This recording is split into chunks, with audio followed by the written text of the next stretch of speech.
Once upon a time, long, long ago, two ambitious young cousins named Pablo and Bruno lived side by side in a small Italian village.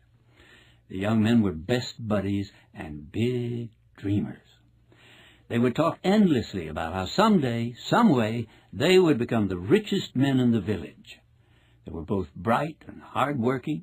All they needed was an opportunity. One day, that opportunity arrived. The village decided to hire two men to carry water from a nearby river to a cistern in the town square. The job went to Pablo and Bruno. Each man grabbed 2 buckets and headed to the river. By the end of the day, they had filled the town cistern to the brim. The village elder paid them 1 penny for each bucket of water. "This is our dream come true," shouted Bruno. "I can't believe our good fortune." But Pablo wasn't so sure. His back ached, and his hands were blistered from carrying the heavy buckets. He dreaded getting up and going to work the next morning. He vowed to think of a better way of getting the water from the river to the village. "Bruno, I have a plan," Pablo said the next morning as they grabbed their buckets and headed for the river. "Instead of lugging buckets back and forth for pennies a day, let's build a pipeline from the river to the village."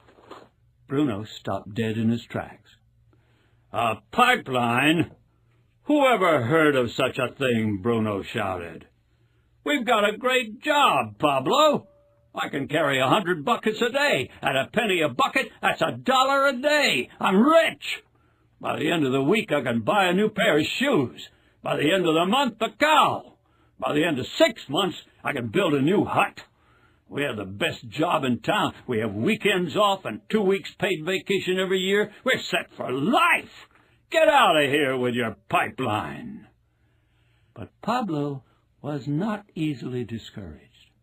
He patiently explained the pipeline plan to his best friend. Pablo would work part of the day carrying buckets, and then part of the day and weekends building his pipeline. He knew it would be hard work digging a ditch in the rocky soil, and because he was paid by the bucket, he knew his income would drop at first. He also knew it would take a year, possibly 2, before his pipeline would start to pay big dividends. But Pablo believed in his dream, and he went to work. Bruno and the rest of the villagers began mocking Pablo, calling him "Pablo, the pipeline man." Bruno, who was earning almost twice as much money as Pablo, flaunted his new purchases. He bought a donkey outfitted with a new leather saddle, which he kept parked outside his new 2-story hut. He bought flashy clothes and fancy meals at the inn. The villagers called him Mr. Bruno, and they cheered when he bought rounds at the tavern and laughed loudly at his jokes. While Bruno lay in his hammock on evenings and weekends, Pablo kept digging his pipeline. The first few months, Pablo didn't have much to show for his efforts. Work was hard, even harder than Bruno's, because Pablo was working evenings and weekends too. But Pablo kept reminding himself that tomorrow's dreams are built on today's sacrifices. Day by day, he dug an inch at a time. "Inch by inch, it's a cinch," he chanted to himself as he swung his pickaxe into the rocky soil. Inches turned into 1 foot, then 10 feet, then 20, 100. "Short-term pain equals long-term gain," he reminded himself as he stumbled into his humble hut, exhausted from another day's work. He measured his success by setting and meeting his daily goals, knowing that over time the results would far exceed his efforts. "Keep your eyes on the prize," he repeated over and over as he drifted off to sleep, accompanied by the sounds of laughter from the village tavern. "Keep your eyes on the prize." Days turned into months. One day, Pablo realized his pipeline was halfway finished, which meant he only had to walk half as far to fill up his buckets. Pablo used the extra time to work on his pipeline. The completion date was advancing faster and faster.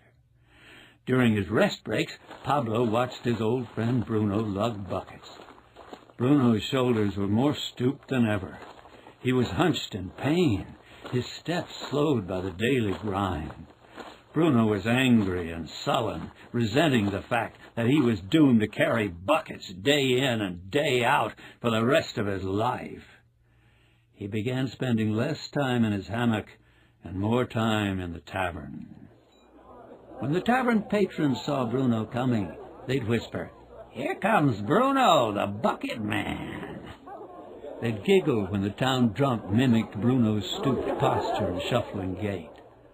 Bruno didn't buy rounds or tell jokes anymore, preferring to sit alone in a dark corner surrounded by empty bottles. Finally, Pablo's big day arrived. The pipeline was complete. The villagers crowded round as the water gushed from the pipeline into the village cistern. Now that the village had a steady supply of fresh water, people from the surrounding countryside moved into the village, and it grew and prospered. Once the pipeline was complete, Pablo didn't have to carry buckets anymore. The water flowed whether he worked or not. It flowed while he ate, it flowed while he slept, it flowed on the weekends while he played. The more the water flowed into the village, the more the money flowed into Pablo's pockets. Pablo the pipeline man became known as Pablo the miracle maker. Politicians lauded him for his vision and begged him to run for mayor. But Pablo understood that what he had accomplished wasn't a miracle. It was merely the first stage of a big, big dream. You see, Pablo had plans that reached far beyond his village. Pablo planned to build pipelines all over the world. The pipeline drove Bruno the bucket man out of business, and it pained Pablo to see his old friend begging for free drinks in the tavern. So Pablo arranged a meeting with Bruno. "Bruno, I've come here to ask you for your help." Bruno straightened his stooped shoulders and his dark eyes narrowed to a squint. "Don't mock me," Bruno hissed. "I haven't come here to gloat," said Pablo. "I've come here to offer you a great business opportunity. It took me more than 2 years before my pipeline was complete, but I've learned a lot during those 2 years. I know what tools to use, where to dig, how to lay the pipe. I kept notes as I went along, and I've developed a system that will allow me to build another pipeline and then another and another. I could build a pipeline a year by myself, but that would not be the best use of my time. What I plan to do is to teach you and others how to build a pipeline, and then have you teach others, and have each of them teach others, until there's a pipeline to every village in the region, then a pipeline to every village in the country, and eventually a pipeline to every village in the world. Just think," Pablo continued, "we could make a small percentage on every gallon of water that goes through those pipelines. The more water that flows through the pipelines, the more money that will flow into our pockets. The pipeline I built isn't the end of a dream. It's only the beginning."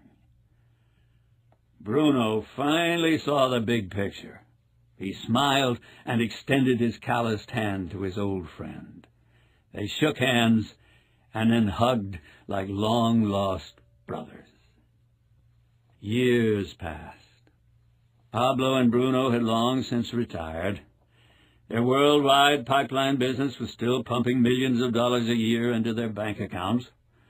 Sometimes on their trips through the countryside, Pablo and Bruno would pass young men carrying water buckets. The childhood friends would pull over and tell the young men their story, and offer to help them build their own pipeline. A few would listen and jump at the opportunity to start a pipeline business, but sadly, most bucket carriers would hastily dismiss the notion of a pipeline. Pablo and Bruno heard the same excuses over and over. "I don't have time. My friend told me he knew a friend of a friend who tried to build a pipeline and failed. Only the ones who get in early make money on pipelines. I've carried buckets all my life. I'll stick with what I know. I know some people who lost money in a pipeline scam. Not me. It made Pablo and Bruno sad that so many people lacked vision. But both men resigned themselves to the fact that they lived in a bucket-carrying world, and that only a small percentage of people dared to dream pipeline dreams.